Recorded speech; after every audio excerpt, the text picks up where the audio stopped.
And the title of this video is Why You Shouldn't Chase Money in Business. And I'm going to make the point with a story from my first business. So stick around. But we're on the way to the gym. It's like shit sliding around. Okay, so this was actually my first a story from my first like experience in business. It's actually like when I first got started in the business. And it was funny because I was like feeling bad, but my partner who introduced me to the business, he should have known better. Of course, I would make this mistake as being new, but he was there as well. So essentially, the first business, I don't know if I fully explained, was like buying and reselling cell phones. So we would post ads on Craigslist, like we buy phones, cash phones, things like that, and we would meet up with people. So I met up with this guy at a Best Buy, and he sold me some phones, and he was like, I have more of these, like a lot more.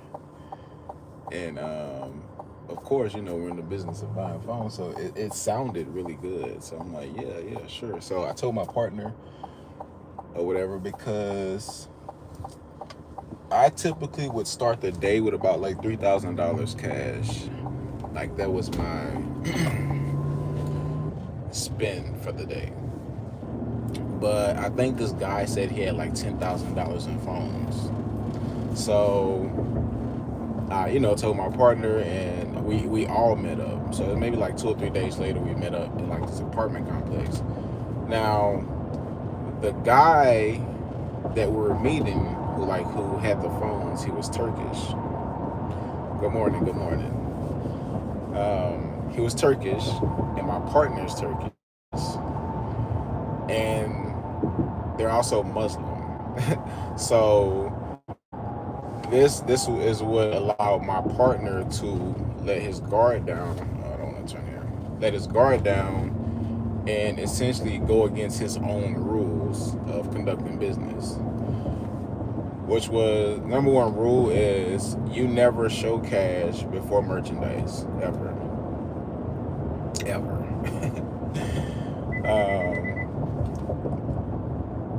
So okay, we met the guy in an apartment complex or whatever, and he was like, okay, well, the guy lives, upstairs, but he doesn't know me and my partner. So the guy who's selling the phones, he has to go in by himself. So again, another red flag, but again, my partner's ignoring because the guy's Turkish and Muslim. They're not supposed to, do wrong. And I don't think what we realized at the time was it was an apartment complex where they had like stairs that go like there were stairs on the right side and on the left side, meaning the guy, he went up on one set of stairs, we had the ability to go down like in the back stairs where we couldn't see him. And we had sat there maybe like 10 minutes. It's like, what's up?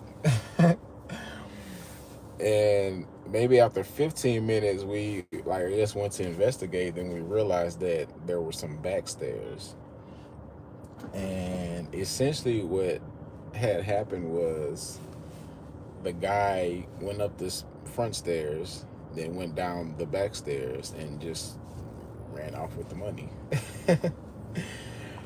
And the point of the video, not about like chasing money or whatever, is because we were able to be blinded by the upside, which was too good to be true anyway, because the guy was selling us all these phones for so cheap in theory, and we were just looking at how much money we were going to make, which allowed us to ignore all of the red flags that were there, but it's like, oh, we're going to make so much money.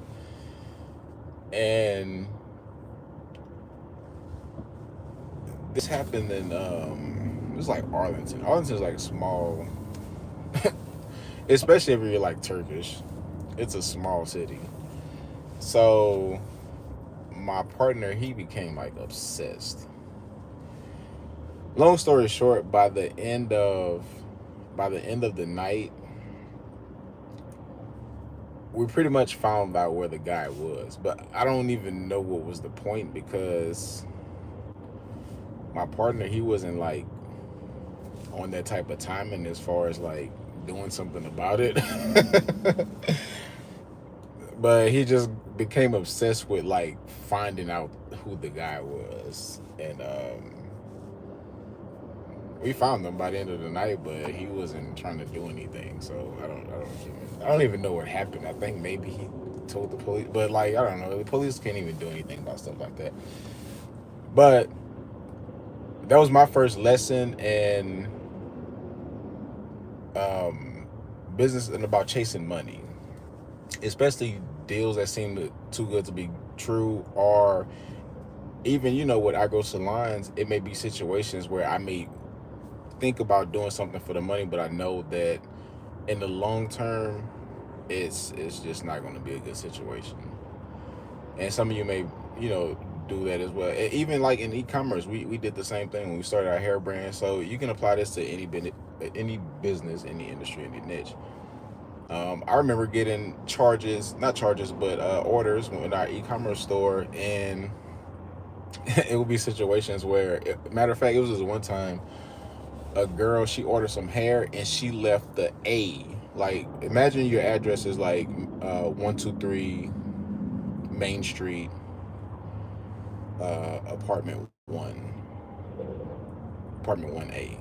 What she did was like 123 Main Street, apartment 1. Like, she left the A off, and they knew what they were doing.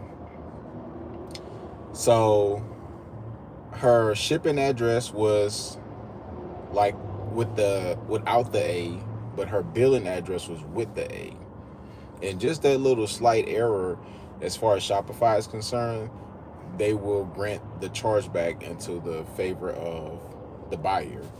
So, and now imagine if that's you. If your apartment if there's an apartment that's number 1 and there's one that's 1A, 9 times out of 10 it's like right across the hall from you or something like that, or your neighbor. So they've concocted this little plot, like, hey, the hair is going to come to your house and you just give it to me, then I'm going to say I didn't receive it. And that's what happened.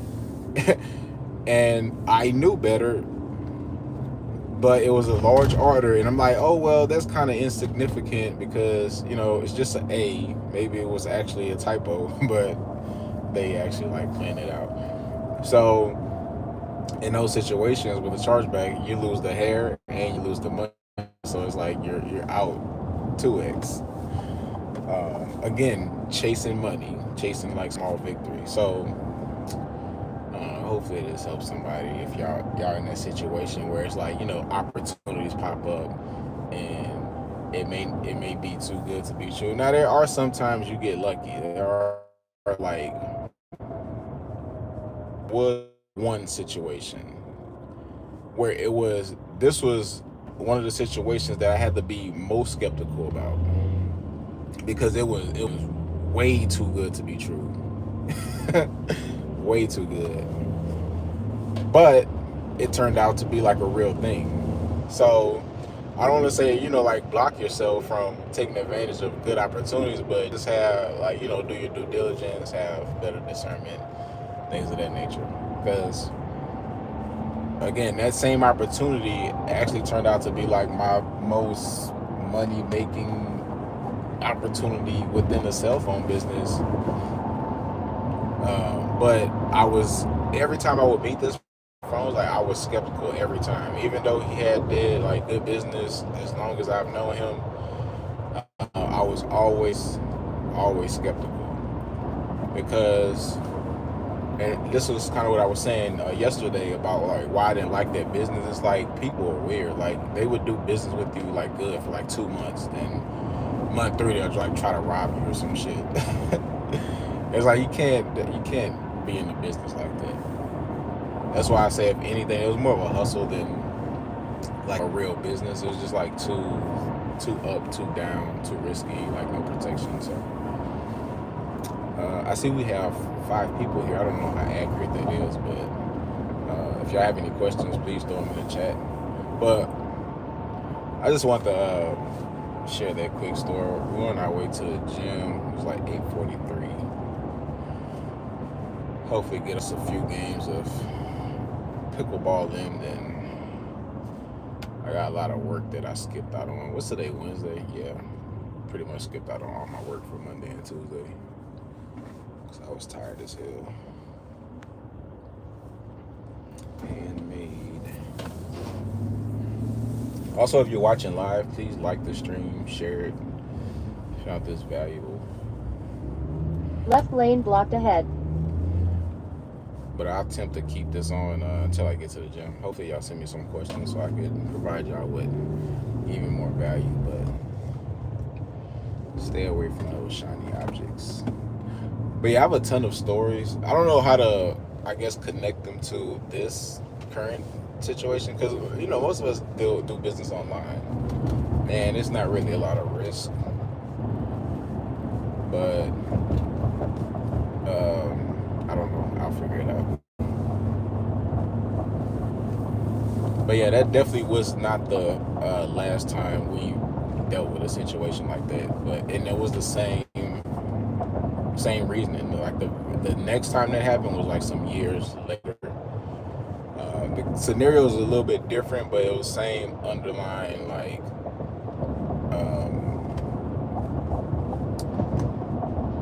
not being realistic,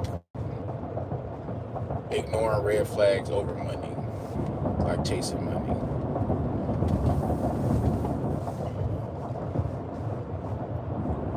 But maybe I'll share those stories in the future.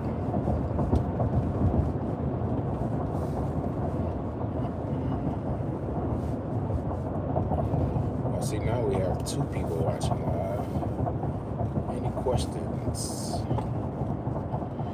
Probably like 7 minutes out from the gym.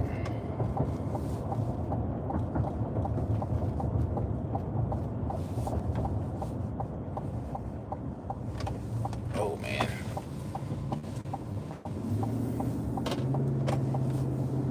Well, it looks like everybody dipped off, so I'll go ahead and wrap this up. Like, comment, subscribe, all of that.